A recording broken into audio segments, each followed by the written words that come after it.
Bom, hoje nós vamos fazer um trabalho, como nós estamos no momento de distanciamento, não é? Então nós vamos trabalhar diferente hoje. Nós não vamos ter, por enquanto, o ato de incorporação. Acho que da última aula vocês fizeram anotação dos banhos, de como defumar, e acho que estão aplicando o que aprenderam, né? Hoje nós vamos fazer o que nós chamamos de encruzamento, tá? Então, eu preparei alguma coisa aqui para o caboclo, com o ponto do caboclo, está firmado, riscado, e aí nós temos água com amaci e folhas que nós vamos encruzar vocês como se fosse um passe, tá bom? Da mesma forma que as entidades, o Preto Velho ele utiliza da arruda, da Guiné para encruzar vocês. Hoje nós faremos com as folhas, tá bom? Do que ficou a semana passada, alguém tem alguma pergunta? Sim ou não? Ei, Maria? Sempre vai na Maria, né? A Maria. Tem, Elô? Da última aula deles. Que vocês foram da primeira turma, não é? Depois teve as outras turmas, que foi falar da mesma coisa. E aí eu não sei se ficou alguma dúvida. Vocês fizeram os banhos? Todos? Ou tem quem não fez? Todos fizeram banhos? Todos fizeram a defumação? Ficaram com alguma dúvida? Tem, Michele? Não? Então vamos pegar um outro tema hoje. Como nós estamos num momento que nós não podemos dialogar com as entidades em forma de incorporação, tem como dialogarmos com as entidades de forma de oração, de firmar o pensamento, de fazer pedidos, de fazer nossas orações, e muitas vezes talvez as entidades se manifestem em sonho ou em intuição. Isso é uma coisa normal para os médiums. O que eu quero colocar, que eu acho mais importante, se vocês conseguiram perceber, a partir do momento que vocês tomaram banhos de defesa, fizeram defumação, se vocês sentiram algum tipo de mudança em vocês, na hora de dormir, na maneira de se comportar, como que está o emocional de vocês? Alguém consegue manifestar alguma mudança assim? Ou como está o emocional de vocês? Vocês sentiram melhoras através dos banhos, da defumação? Ou vocês ainda estão angustiados? Como que está o emocional de vocês? Quer falar, Michele? Hã? Tira a máscara que está distante. Eu não vi tudo na aula de defumação, acabei de banho. Mas eu me senti bem melhor. Meus filhos, né? Atividade, faço banho. E às vezes eu me social e depois do banho eu sinto que minha energia consegue melhorar a energia. Alguém fez mais alguma observação? Hoje o povo está quieto, hein?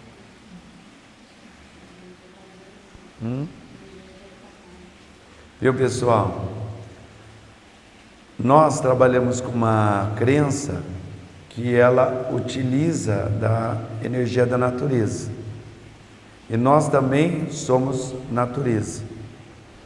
O que nós devemos entender é o que nós temos como fonte de energia e como força de sensibilidade. Porque nós temos a nossa autossensibilidade e nós temos o conceito ou os momentos de obstáculos da vida ou falta de entendimento da nossa própria essência ou da nossa própria energia. Quando nós falamos de conceitos ancestrais, nós também falamos de conceitos de comportamento e de hábitos, vícios que nós herdamos dos nossos ancestrais, dos nossos familiares. Então é lógico que ser nervoso, ser impaciente, ser briguento, ser teimoso, ser melancólico, tem a ver também com energias negativas da nossa ancestralidade. Quanto mais nós tomamos banhos, defumamos, rezamos, pensamos de uma maneira mais clara, nós vamos modificando essa energia para que ela não atrapalhe o dia a dia da gente. Embora as pessoas não conheçam a religião de Umbanda ou de matriz africana, mas é importante destacar o quê? O que seria gratidão e o que seria ingratidão. Se nós estamos no mundo dos vivos e nós estamos num momento em que nós vivemos uma sociedade e com pessoas, é até um processo natural para as pessoas viver a ingratidão. O que seria a ingratidão? Qual é a forma que a gente pensa de ingratidão? Quando eu faço um bem para alguém e aquela pessoa me paga ou me faz um ato negativo, ruim, ou é ingrata com um bem qual eu fiz, ou ela não entendeu o meu propósito para ela. Vocês já perceberam o quanto que a humanidade às vezes é ingrata com sua família, às vezes é ingrata com a sua religiosidade, às vezes é ingrata consigo mesmo.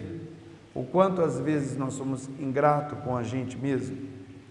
Então às vezes nós reclamamos da ingratidão das pessoas, sem perceber que às vezes nós somos ingratos com a gente, com atitude, nós somos ingratos com o que temos, nós somos desrespeitosos muitas vezes com a nossa própria essência. Então a forma da gente cultuar a Umbanda, a espiritualidade, as entidades, é para que a gente entenda o que é ser grato e o que é ser ingrato em alguns momentos da vida. Voltando na discussão do momento que estamos vivendo, a gente vai até pensar que a Terra está sendo ingrata com a gente. É um momento que nós estamos totalmente sem liberdade. Mas vocês já pensaram o quanto que nós já fomos ingratos com a Terra? Com alguns momentos? Quando nós falamos de espiritualidade, de evolução espiritual, nós temos que entender e perceber essa questão da ingratidão. Quando nós vamos para um terreiro de Umbanda, nós vamos desenvolver nossas entidades, nós vamos criar a relação mediúnica, nós entramos com um conceito ou com um pensamento do que eu preciso construir para a minha vida física e não para a minha vida espiritual. Mas a gente tem que compreender que a construção do terreiro é muito mais para a minha vida espiritual do que para a minha vida física.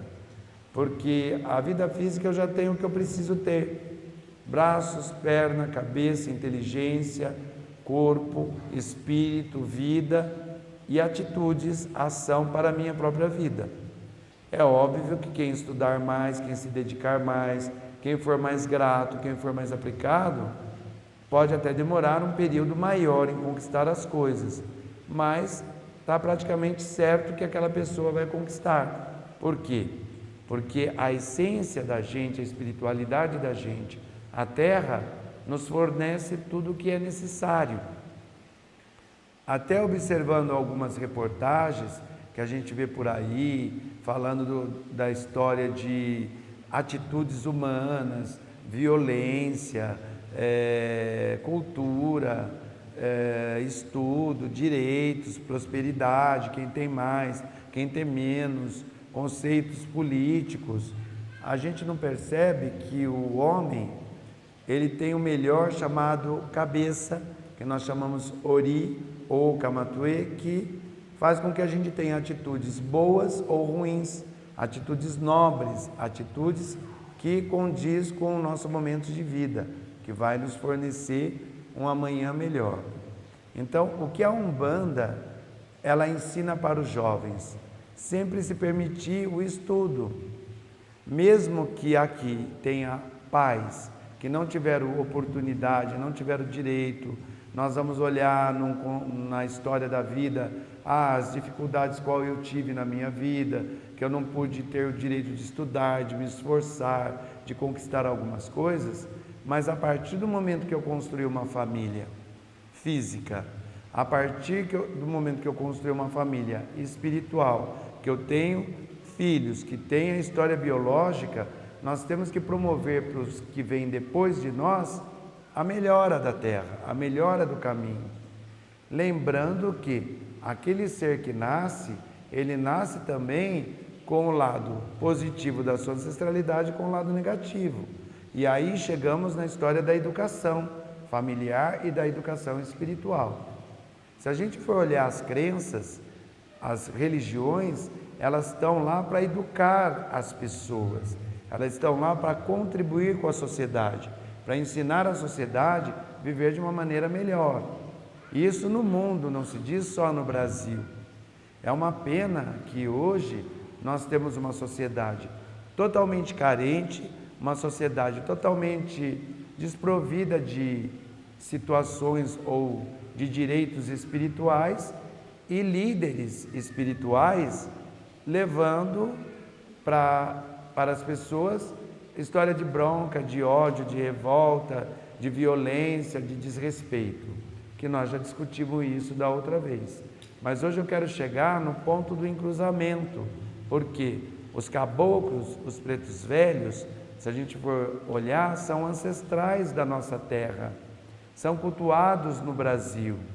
Quando a gente fala dos pretos velhos, nós falamos de entidades que foram ancestrais da nossa terra, mesmo que eles tenham vindo de outro país, trazido sua cultura para o nosso país, mas aprenderam a nossa linguagem, aprenderam os nossos costumes, implantaram situações deles na nossa terra. Por isso que nós falamos que o Brasil é um país de diversidade cultural. E o país que tem também uma magia espiritual muito grande, onde nós aprendemos a cultuar ou louvar, reverenciar as cachoeiras, os rios, os mares, a mata, as montanhas, as florestas, enfim. Nós aprendemos a cultuar, a respeitar a natureza através da nossa crença. E quando nós falamos dos espíritos das nossas entidades, os caboclos, os pretos velhos, eles trazem esse conhecimento das folhas, do passe, do descarrego, da energia positiva, da transformação, da paciência, da ação, da coragem, que às vezes nos falta no dia a dia, de como eu devo trabalhar o meu momento. Então, voltando na ingratidão, se nós estamos aqui no templo, essa casa tem 35 anos, essa casa começou de uma maneira, vamos dizer, pequena, ela era um templo pequeno, com poucos médiuns, e aí ela foi progredindo, crescendo, atraindo pessoas, através de quem? Através, primeiramente, de Deus, da espiritualidade, para depois chegar nos homens. Por quê? Porque, embora eu, a mãe Fátima, nós procuramos ter uma conduta que agregue família e conceito de orientações, de carinho, de afetividade, mas nós precisamos também da nossa essência espiritual. Ninguém é capaz de fornecer para as pessoas o que não tem. Então, quer dizer, é importante a gente ter uma palavra de amizade, de respeito, de carinho, de aconchego, de proteção, que é tudo isso que as pessoas buscam na fé, é tudo isso que as pessoas buscam na sua família. Imagine um pai que não consegue dialogar com o seu filho, um pai que só agride a sua família, a sua esposa, os seus filhos, não tem vamos dizer, um trabalho dentro da casa dele espiritual de respeito com a própria família que ele criou. Imagine uma mãe que grita, que é nervosa, que está contra o filho, que reclama da existência dos seus filhos, que reclama da sua união. Então, lembra que nós começamos falando de ingratidão.